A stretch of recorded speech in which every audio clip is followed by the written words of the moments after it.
All right. Welcome, everyone. Again, good morning from New York and good afternoon from Cairo and Lebanon. I'm so excited to be here today. We're in the presence of three brilliant international theatrical minds in the Middle East as well. They've had presence in festivals, they've been mentioned in articles, they've toured their shows, and they've been influential on the cultural and artistic level. And I believe most of their work either has been inspired by or part of certain movements. I'm also thrilled that today we get to be conversing with three theatrical artists and brains that are at different professional careers in their lives, which is kind of refreshing, given the topic that we're going to discuss today about the effects of the global crisis in art making. But first, let me introduce each and every one of them. I'm going to start alphabetical order. Ahmed El Attar. Ahmed El Attar is a cultural manager, cultural operator. He is actor, director, producer, you name it. He is also the founder and manager of Orient Productions, D-CAF Festival, which is the Downtown Contemporary Arts Festival in Cairo. He is the artistic director and founder of Studio Ahmed Eddin Foundation, Maktabi, Temple Independent Theater Company, and the director and creator of I don't even know where to start. Attar, we have Mama, we have Before the Revolution, we have The Last Supper, that you'll get to talk about in a second. But this is, ladies and gentlemen, meet Ahmed El Attar from Egypt. Thank you. Hi. Then we have after that, who joined us last minute, but we're really excited that he is honoring us today. Hagop Derogasian from Lebanon, and pardon me if I just butchered your last name. Oh, no, it's okay. Perfect. He is the founder of the group Collectif de l'Acte. He is an actor, director, light designer, movie maker, filmmaker, and I believe also a teacher, or if you prefer, professor, from Teacher Lebanon. is good. Let's say Okay. teacher. Okay, teacher it is, from Lebanon. And then we have Dahlia Hollis, who is also from Egypt. And Dahlia is, I've known Dahlia for years, so it's going to be hard for me to be objective today, but I'll try my best.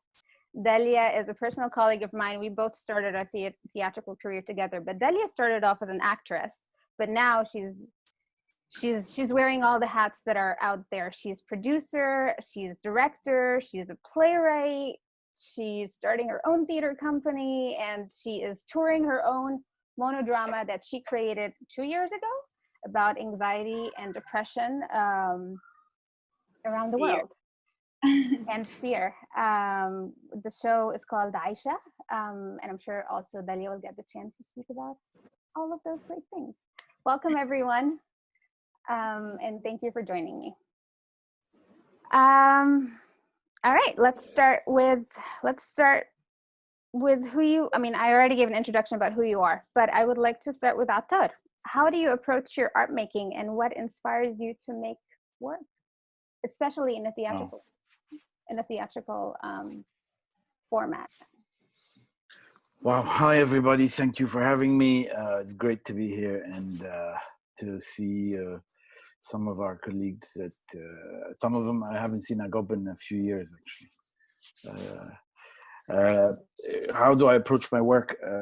I'm a very slow working artist. It takes me 2-3 years to do a show because I do many other things as a culture operator, but also that's not an excuse. It's really my rhythm, my own rhythm, and the fact that I have other things that fill that time is important for me because it allows me to really do things on my own rhythm.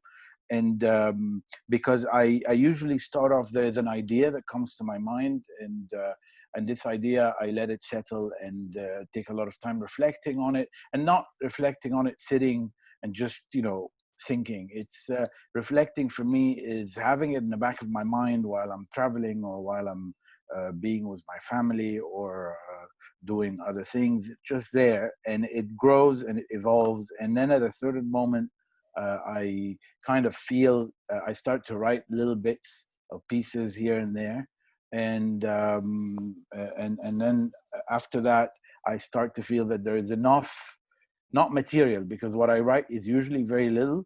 And Dahlia worked with me and other actors, and it's not very easy for actors because it takes forever for me to write.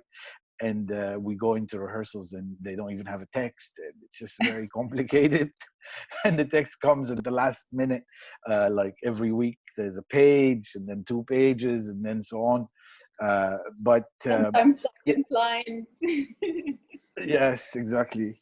So basically, when I feel that I have enough in my mind about the show, then I start working on it. Then I start holding auditions, and I usually work with actors on characters first, because I know the characters of the play and I know the big issue or the big topic or the topics that I'll be talking about.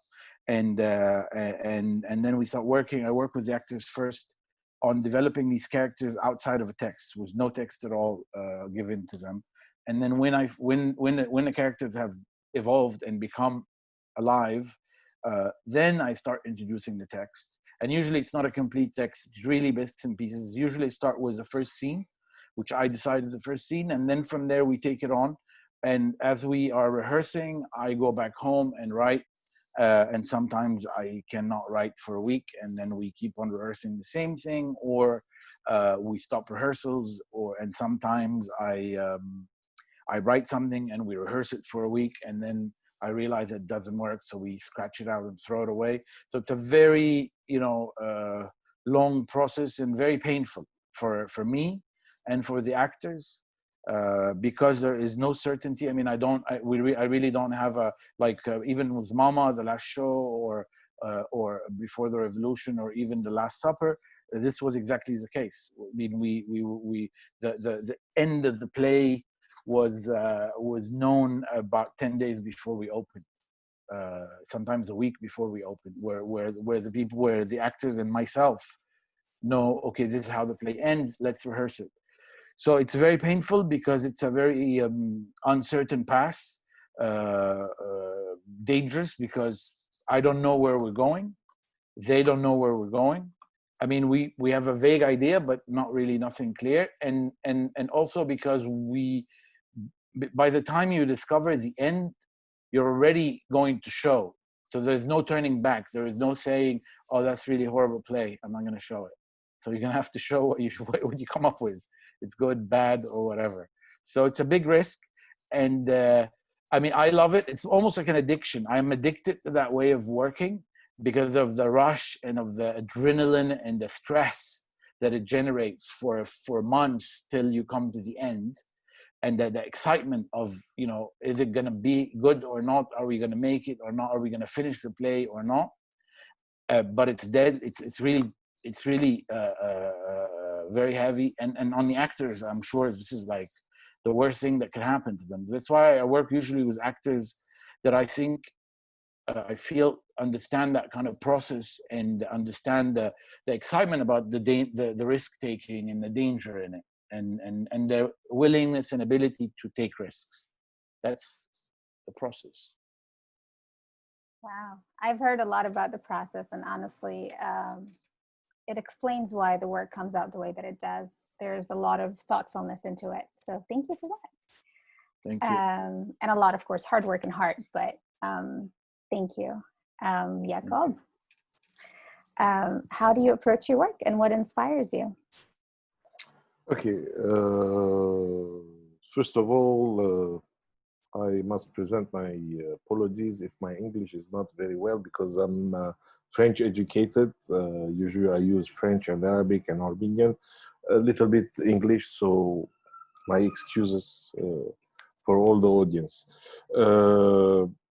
I started in the theater. My studies are in cinema. Now in the 6th of July, I will be defending my thesis, PhD thesis on cinema.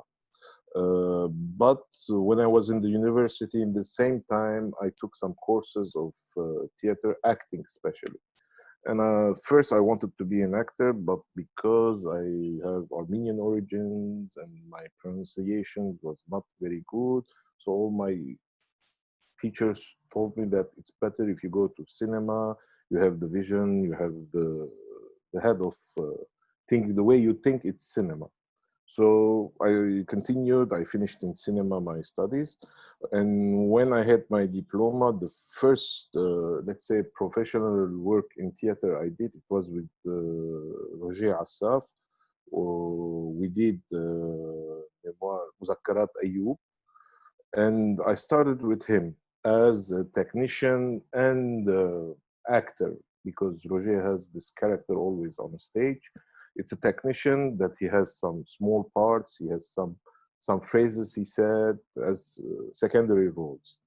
Then I continued with him. Then everybody was saying, you must start to direct, you must start to do your own theater stuff and all the things.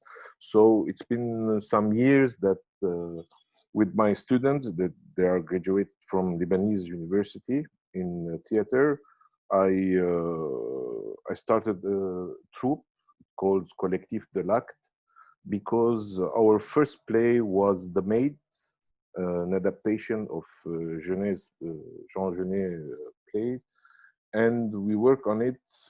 We prepared the play. We work something like 9 months on it. It was always this way. Let's say we start.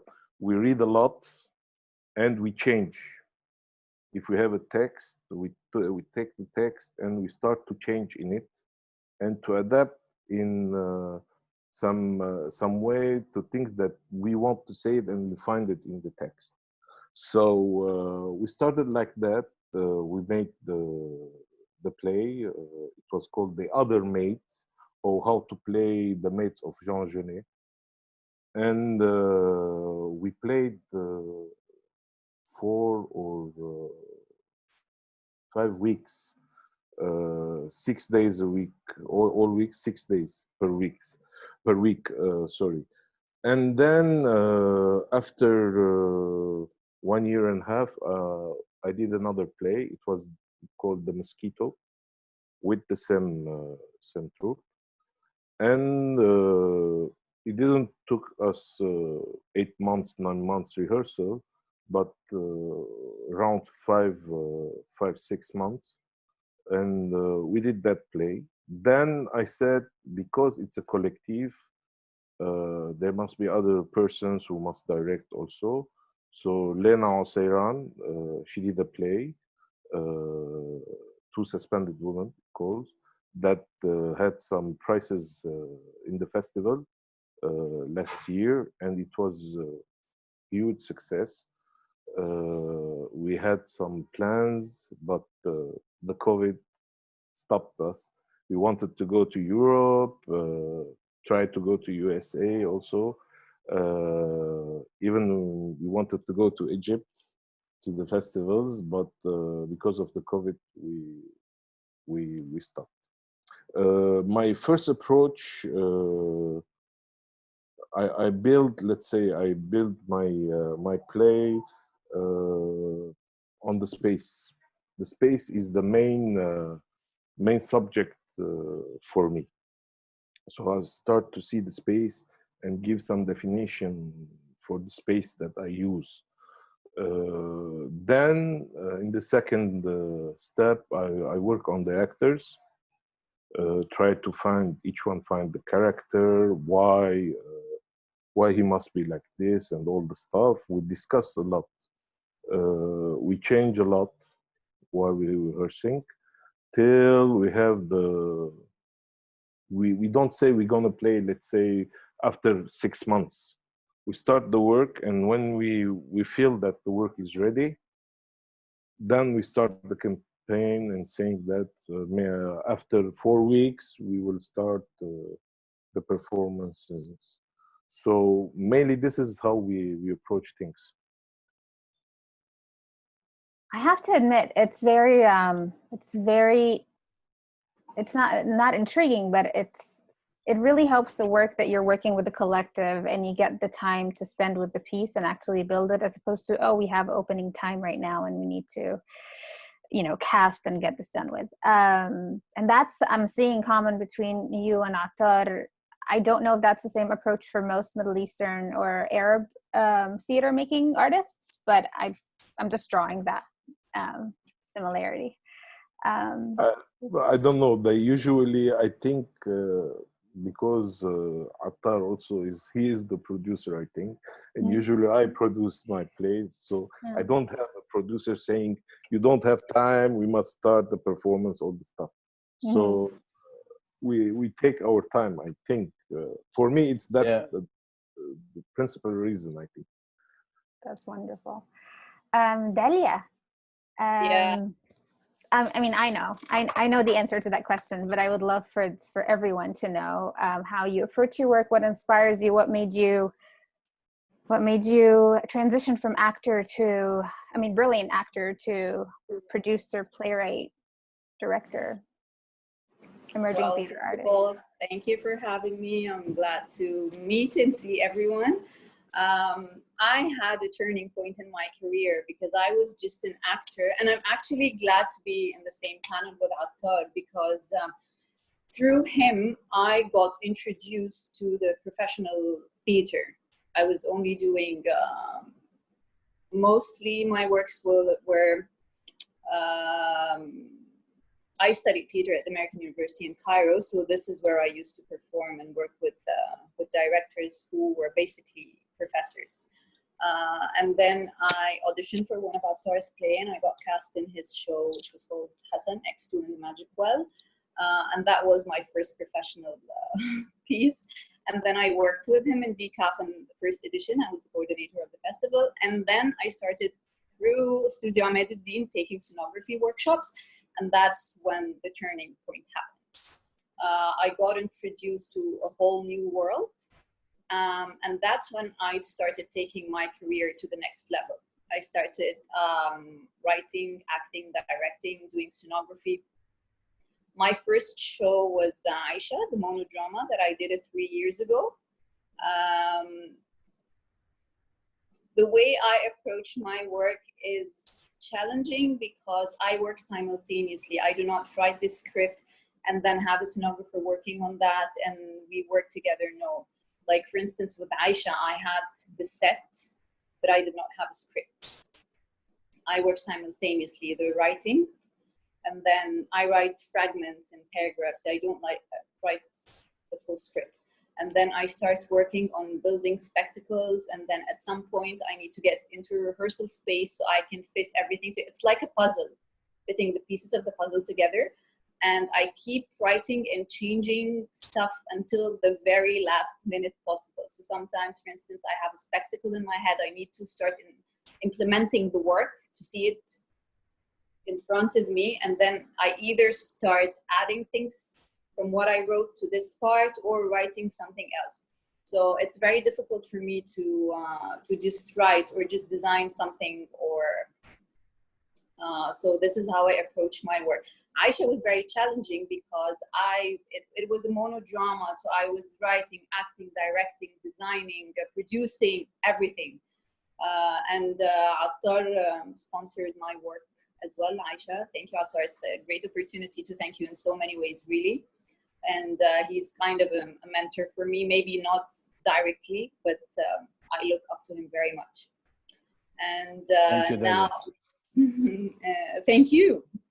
And now I just realized while you were speaking that, oh, maybe I'm doing the same thing. I'm writing fragments, I'm writing paragraphs, and then fitting things together. But it's even harder because I'm doing the scenography with another scenographer, and I'm doing the directing, and I'm thinking about the acting. So it's quite challenging and very difficult, but I love every single minute of it. So that's how I approach my work. And now this is what I'm doing with my new projects that are being on hold now. Wonderful. Yeah, we can see right now some of the pictures that you shared with us from your previous productions. Yeah, And this was a kids show. Actually, I'm part of a theater company that's called ACT, Alumni Community Theater. Yeah. And we do a lot of kids shows, and no, this one was with a Spanish director. Mm-hmm. Yeah. I don't know why this popped up. It's a fashion show that I was modeling in. It was the pictures. And yeah, even those shows and this director, he's a Spanish director. I got to know him through Attar. Actually, he was I think sponsoring this work as well. Nice. So he has a huge impact on my career.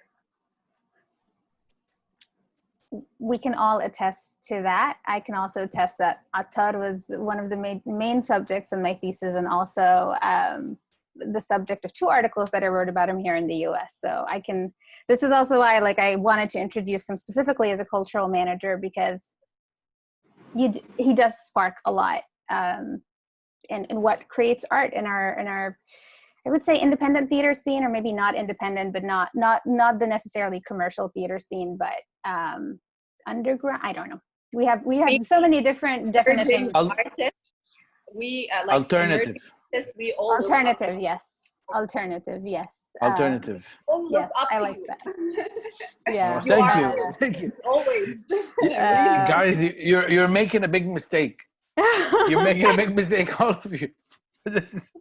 No, I'm just kidding. Thank you. This is no. I think from what Dahlia and Agop said, I think that the fragmented and long process of work, I think it really has to do. I mean, now that we're talking about where it really has to do with the time we're living. I mean, we are fragmented human beings in some sense, between the reality and the virtual, between the different lives and the traveling and all that. It's not as concentrated as before. I feel that our lives today are so fragmented, not necessarily in a negative. This is how we have become, or how we are experiencing life. And it makes sense when theater is a reflection of that life, that not only the content but also the process of work becomes like that. I don't think that, I mean, of course a lot of people will sit down and write plays, but I think that also a lot of people are unable to do that, not because they don't have the space or time. It's just because there's so many things going on, and you're constantly solicited. Like when you're working on something and then you receive an email, or you have to, it's just so, life is just so, yeah. That takes us to, well, fragmentation is a byproduct of confusion, but also we are in confusing times right now that is sort of forcing us not to be fragmented for a minute and to sit down and focus, although the world is collapsing around us, which takes us to the next point. How did COVID impact your work? I know that all of us probably have the same answer, but I'm sure each and every one of you have specific answers. On the practical level, what were your upcoming projects that got affected by this? So I'll start with Attar as well, since we're going alphabetical. Well, artistically, I don't necessarily have a project right now. Again, I just finished in 2018 Mama, which I was touring until late last year. So I am thinking of something, but anyway, it's going to take me a couple of years to do it. So I'm not in that process of making a work. As a culture manager, that affected us a lot. I mean, we had an edition of D-CAF opening in Cairo on the 20th of March that got postponed the day of the press conference, actually, like 10 days before. After we had done all the work, and then all of our spaces are closed. It's been closed since March. So the rehearsal space is closed. The office spaces are closed. Our offices are closed. We took over in January the last independent stage or theater in Cairo, and we were renovating it. So Rawabit Theater, we took it over, and it kind of slowed us down. We succeeded in actually keeping it going. So we've been renovating it since at a very slow pace because, again, because also, especially in a country like Egypt or Lebanon and other parts of the developing world, there's a big difference between the reactions to COVID-19 and what the Western world is experiencing and living. I mean, all these packages, economic packages in the US and in France and in England and whatever, they don't exist at all. I mean, they exist at very, very, very minimal level. So when we're talking about COVID, the impact here is a lot greater. The economies are on their knees. People are not working. I mean, in developing countries, the question is, or the choice, which is not really a choice, do we die of hunger or do we die of COVID-19? And the obvious choice is let's try to die of COVID-19. I mean, if we choose, then we're going to take the risk of dying of COVID-19. And this is the whole issue. And it hits the art and culture sector massively, because most of the art and culture sectors, whether artists, technicians, or producers, they're not on a payroll. They're working per piece, like a lot of other places, but even more here. Very few organizations have people on payroll. So when all these places stopped, these people had zero income. And that goes also for all the workers. I mean, the painters, the masons, everything. So, I mean, what we did is of course, we kept everyone home. We worked online, but we also like contributed to supporting about 12 technical technicians and stage managers that we work on freelance. We kept everyone on payroll who are already on payroll, and we supported for the last few months a dozen freelancers who work with us regularly, who are technicians and productions and stage managers, because they have no income.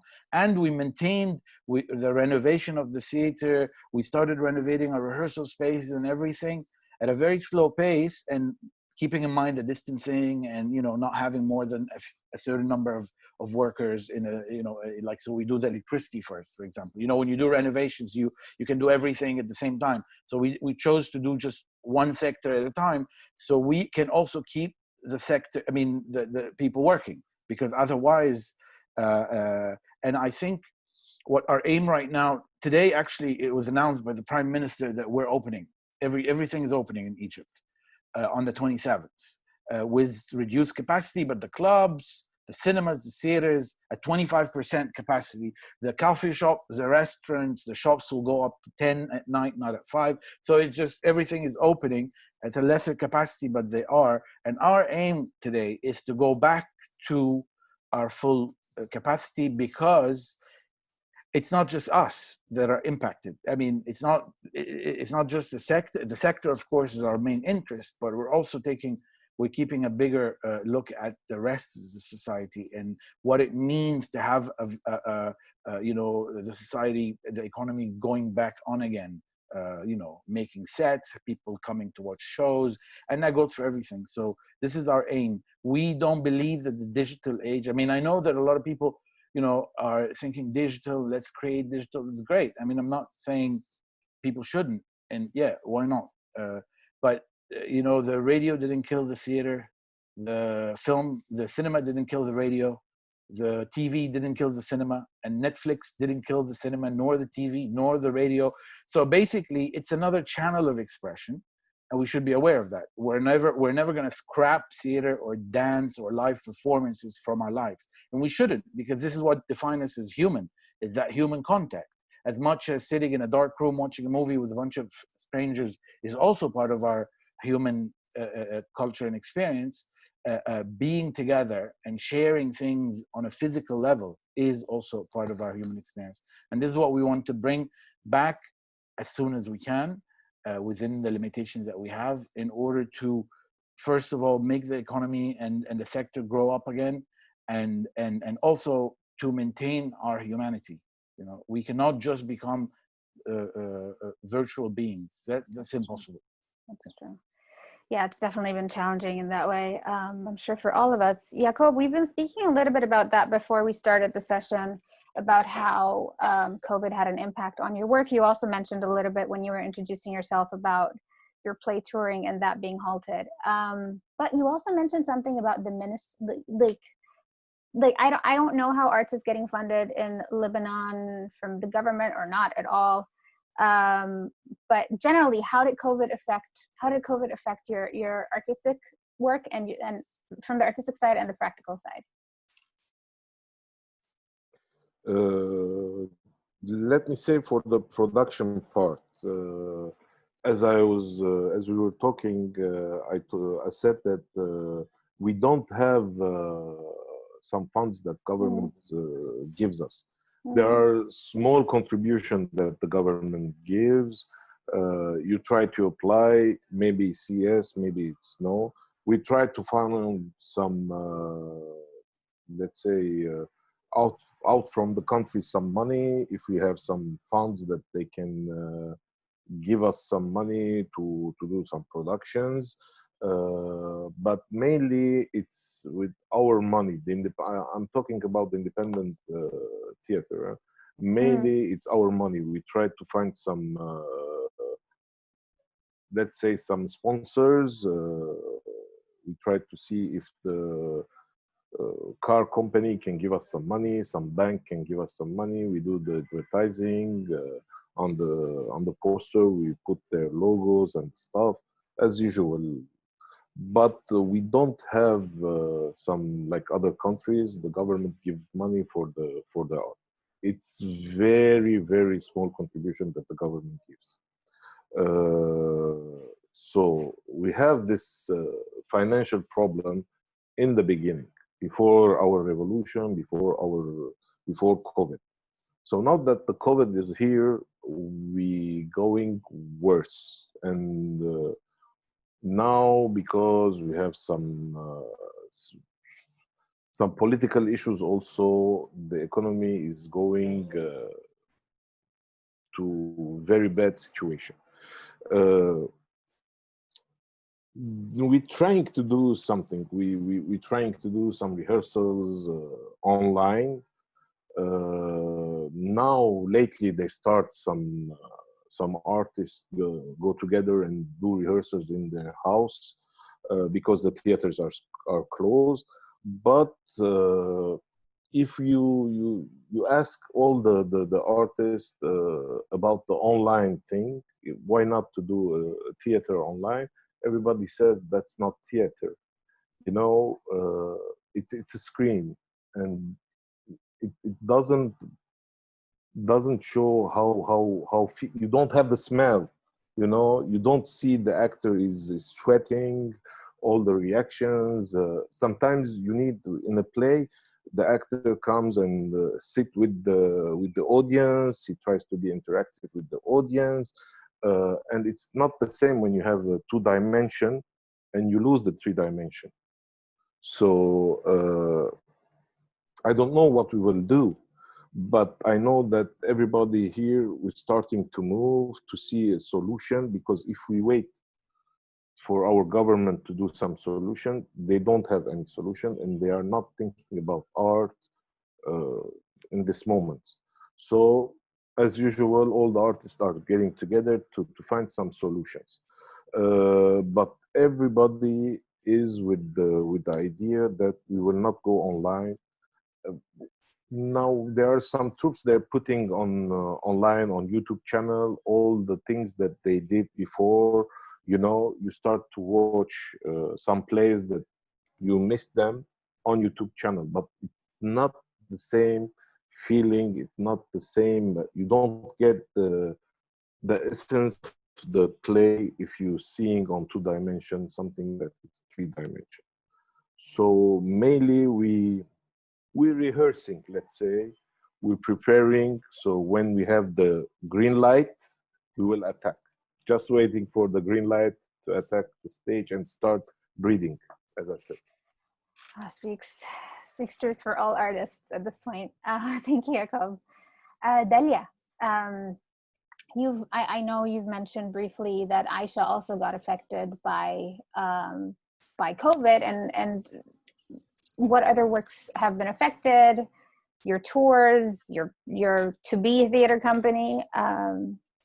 Just let us in a little bit of Yeah, speaking of Aisha, well, I only performed in Egypt and then in Tunis in Carthage International Theatre Festival.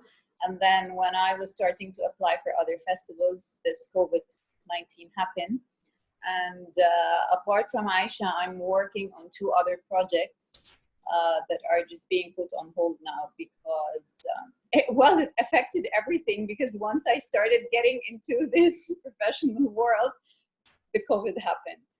So as I said, I don't want to perceive this in a negative way and contemplate why is this happening and all that. I'm just considering that my work is being put on hold for just a certain period of time, and maybe using this time in writing, which is quite difficult.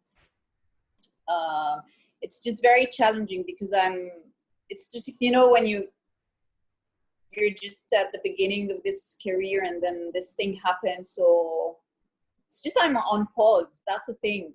Thank God I don't have like an institution or anything that I'm really worried about now. It's just my own work. It's just me, myself, and my company, and all that. But it's fine. It's like a global thing. It's not just me, so I'm not really depressed, I would say, because everyone around me, I see, like, everyone is depressed, but I'm not looking at it from this perspective at all. But I definitely got affected, and I'm not able to work on both projects because, as I said, I do not start with the writing and then work on the scenography, and that I work simultaneously. So I'm really not able to do that. But it's fine. Let's just stay hopeful. Yeah. And of course, as for the other theater company that I'm a part of and one of the founders of, for the first time we have ready scripts that are ready to go, and but we don't have the opportunity. Normally it's the other way around. We dig for scripts and good scripts and all that. This time we have scripts ready, we have our agenda ready, everything is ready to go, but we can't do this now. Well, just like Jacob, as soon as we're given the chance, you're going to be ready to attack. Yeah, even when I started like taking a slight shift in my career and trying screen acting again this time. That was great. Yeah. Yeah. But it's still fine. No, but my main thing is theater. So yeah, great. I think we spoke very briefly about what we think is going to be the future or the next, how we see art being Sorry made. to cut you off. Yeah, speaking of that, about the virtual thing, at some point I thought about, okay, what if one of my projects I do it online virtually, and then I was like, no way, because this is going to lose like the main essence of theater. I don't want to do that. No. Yeah, art is, I mean, theater making for me at least is communal, so definitely being in the same space with people makes a difference. But I wonder, just a question that I thought about right now, but is there a chance maybe to move the venue from it being in a closed space to start venturing now on like outdoor performances or something that can still help us maintain social distancing, but at the same time be in the same space with other people and experience that thing live? I know it's very hard to suggest something like that for countries like the US with like a different weather than well, Mediterranean countries and better weather countries like Egypt and Lebanon. But how else do you see art making other than coming back to the space? It depends on the type of the project. It depends on the type of the project. Some theater shows are made in a way that you can just show them wherever, indoors, outdoors. But in case of other projects, like if I'm going to speak about Aisha, for instance, that's impossible. I cannot install my set in an outdoor setting. No way. It's a very challenging set, and it needs to be in a very secure place. So I think it depends on the type of the project. Gotcha. It's an alternative solution. Yeah. Yeah, I agree with Dahlia. Definitely, it depends on a work, because already, I mean, there are companies and artists who work mainly outdoor. and only work for outdoor or site-specific. We do site-specific works, so it really depends on the project. And another thing, yes, we do have much better weather than in the U.S. And in the Western world in general, but we also don't have as much access to public space. So that's right. You know, That's right. That's it's true. not like Yeah. I think there was an essay in Czechia, I think, I'm sure, in Eastern Europe lately. They tried to do a theater drive-in as the cinemas, but it was not the same, didn't get the same impact that when the person is inside the theater and watching the thing on the stage. You are in your car and watch the performance in front of you. I think for the theater, it's very difficult. If we're gonna be obliged to do something, I think maybe the best solution that we can get from the worst cases, it's to perform in an amphitheater as the Greek and the Roman did centuries ago. This maybe it's a solution, but it depends also, as Dahlia and Attar said, from the play. There are some plays that you cannot do there. I don't think that, for example, also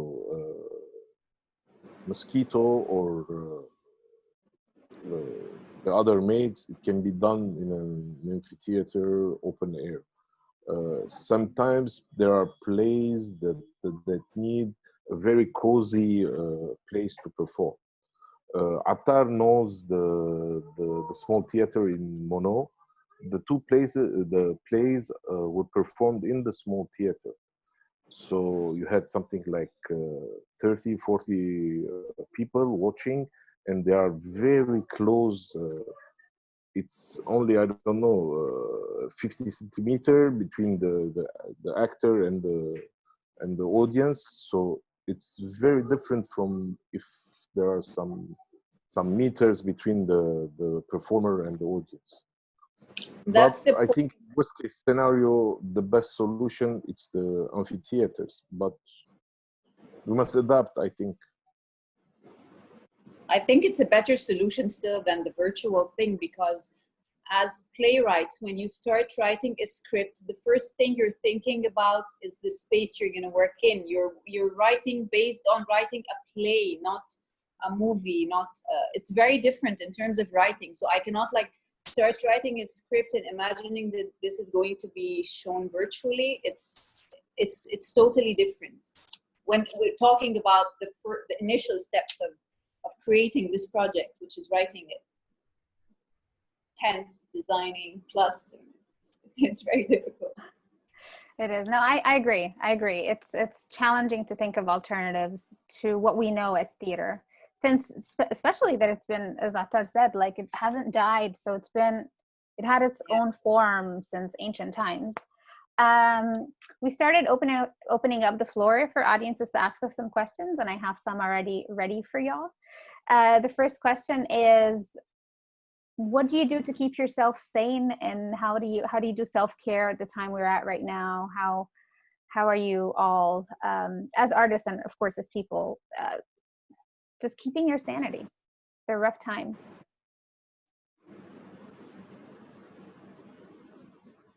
We'll keep on going with the same order. So Attar, Jacob, and then Dahlia.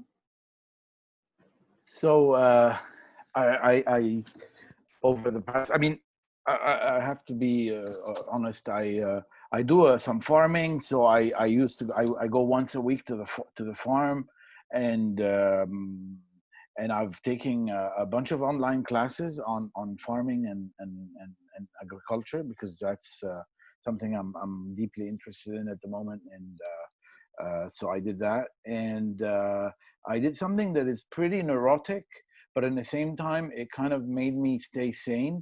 I have a large collection of DVDs. I have over 1,200 DVDs. And I started, as soon as we got confined, I started making a very detailed list of all my DVDs alphabetically by director. So the list had the name of the director, the duration of the film, the name of the film, the language of the subtitles, the language of the film, and the prizes that each film got. That took me about a month and a half to do. And that kind of kept me sane. I know this is a very neurotic thing to do, but that kind of, it filled my time and gave me purpose for especially the first 6 weeks when we're mostly staying home, and there was like the hysteria and fear of going out, and also restriction of movement and everything. So it was, and the result is pretty good, because now I have a complete detailed list of all my movies and DVDs. And so that's how I stayed sane. Oh, wow. Well, it's definitely, something that you have control over. So definitely that could help you stay sane. And now you have an archive for generations to come. Exactly. And of course, reading and doing some work.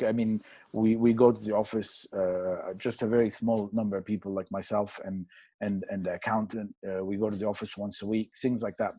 But that was really, when you have a lot of time to fill, that's and also I spend a lot of time with my son, which is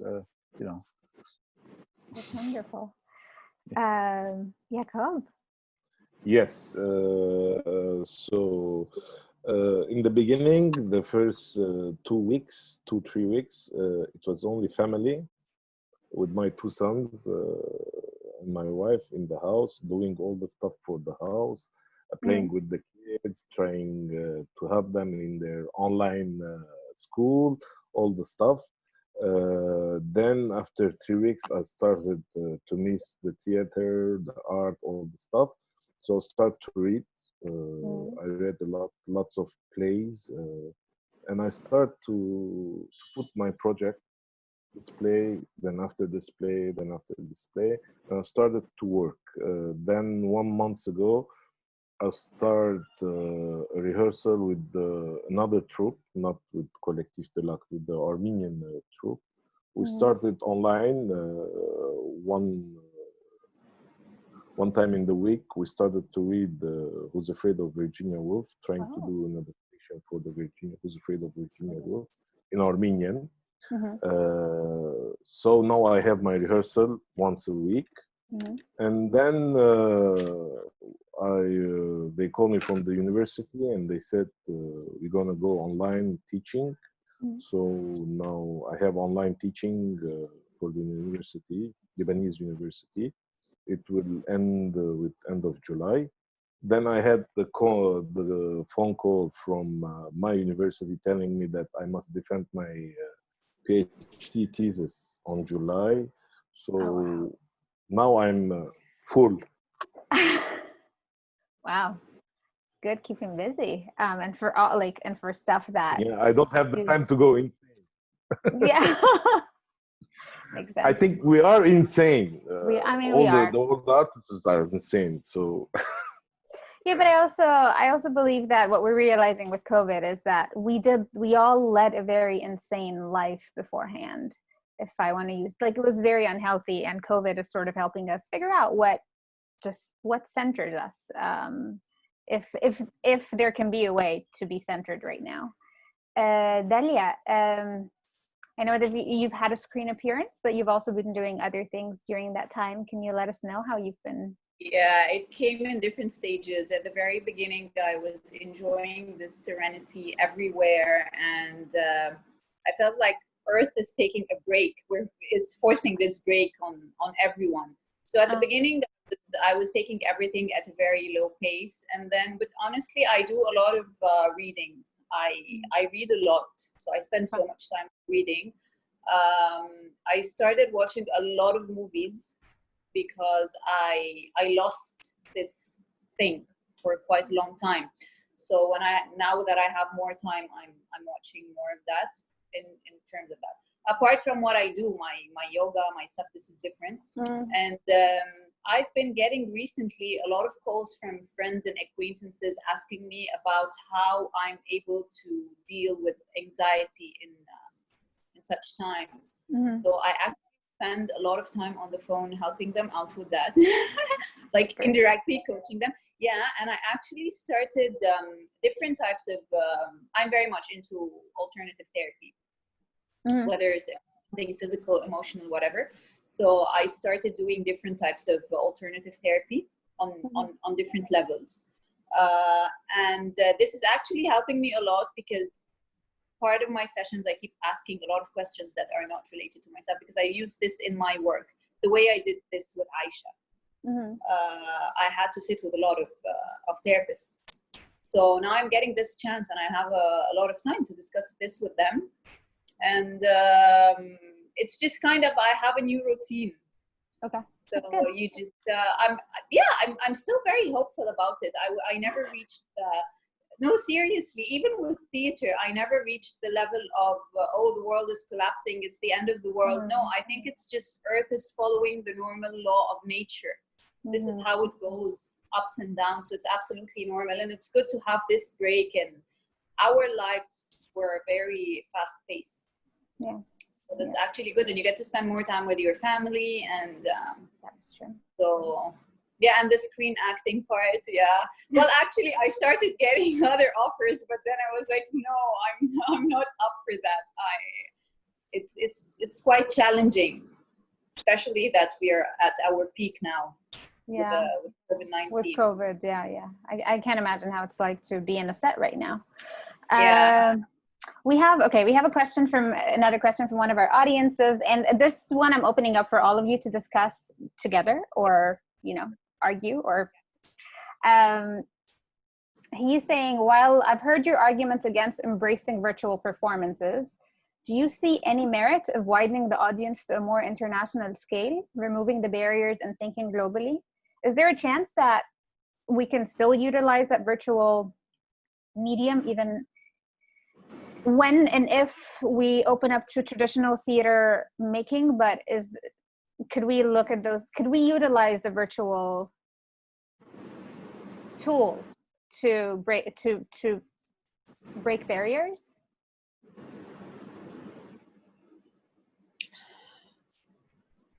Again, I think personally it depends on the type of the project. Gotcha. Really. It cannot be just an alternative. It cannot be a forced solution on theater makers, because you lose the essence of theater. This is not theater anymore. Then might as well, if I'm going to speak about myself, might as well I work on a movie. I admire the theater the way it is as a structure. I personally wouldn't go for that unless it's something. If I cater something for that, but I'm not gonna change one of my works to fit into this. To accommodate a virtual. I have a question. Yes. What if we go virtual? What is the difference between cinema and theater then? What is the difference between a film and a theater? If we go virtual, if we go 2-dimension, if not 3-dimension, this is the first thing. And the second thing, I think when you're performing, as I said, sometimes you have some performance, some plays that the actors must come and sit in the audience, speak from the audience. It has a signification when you do this thing. So when I'm virtual, I don't have, I must change all the concept of my performance. And if I change my concept of the performance, then I would prefer to go to the cinema, to the movie. The way I think to direct, it must be as a cinema director, not as a theater director. And I think this is the main issue for the difference between theater and cinema. Yeah, I think, I mean, I agree in part with what Agob and Dahlia said.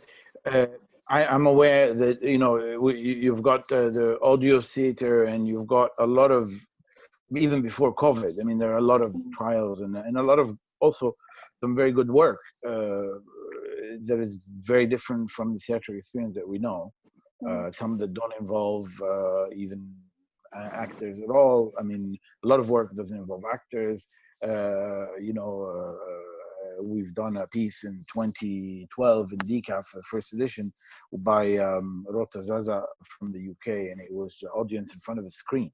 There was no actors, and the audience are kind of the protagonists and so on. And so there are different ways of approaching the theatrical experience, but the idea that what we're saying is that this is not going to replace the theatrical experience. It will be one side of theatrical experience for those who want to explore that, but you cannot replace the theatrical experience with just that. It just why would you want to do that? I mean, why would you replace one form of expression with another? Why don't they just cohabit together? And about international exposure and so on, again, for me, theatrical experience is mostly about that contact, that human contact, okay? That you get sitting in a theater, big, small, Italian stage, black box, whatever, and feeling not just the actors around, but also the audience with you. And I think that this is something very valuable, and you can hardly, I don't think it's right that you try to transpose this on the virtual. The virtual is a different experience. It's a different experience of the performance. Then you approach it as such, because that's what it is. And the theater is something, I don't think that it makes sense to want to transpose that theatrical experience in the virtual world. If you're going to do something virtual, then you do something virtual. Gotcha. I want to add something, because I've seen most of Attar's shows. I haven't seen Harob's performances, but I think we do not even rely in our work on other forms of medium. Like, we don't use multimedia. It's always, we do when it's necessary, if we need that, but it's not, our work is not even based on that. So so that's why I think it really depends on the type of the show. And I agree with Attar, it could be one side of it, but we cannot replace this with that. Gotcha. If you permit me, I think there are some other elements also very important. For me, first of all, the theater is an experience of life. You have an experience of life all the time that you have for the rehearsing, for the preparation. You have all this human contacts, all the stuff, and you have the play performing. So when the play is there, it's the opening night, I think for me that starts to be art. But all the part before that, it's an experience of life that you don't have it in the cinema. This is the first thing. The second thing, there is an energy that goes from the stage to the public. And mainly when I do my directing with my actors, I emphasize a lot on the energy. I said always that you have some kind of energy that you must pass it from the stage, from yourself to the audience. If you have this connection, then you have everything. So when I see a movie, I don't have that thing,